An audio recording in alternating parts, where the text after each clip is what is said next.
3 benda yang tak boleh makan ketika berbuka puasa bersama orang bukan Islam.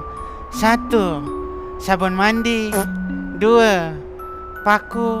3. Forklift.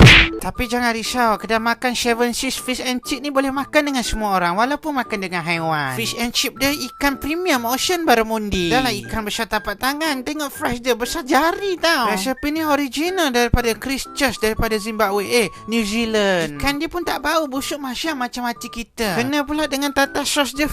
Memang geram ustaz. Korang tengok sendirilah cara masak dia, environment dia bersih je, tak kotor pun. Nak makan pun tak takut. Korang boleh makan dekat Mishu ni, depan kedai dia. Jangan risau, siap dapat voucher lagi. Tengok sendirilah betapa happynya ustaz. Korang datang dekat Seven Seas Fish and Chip Bangi Getaway Mall ni.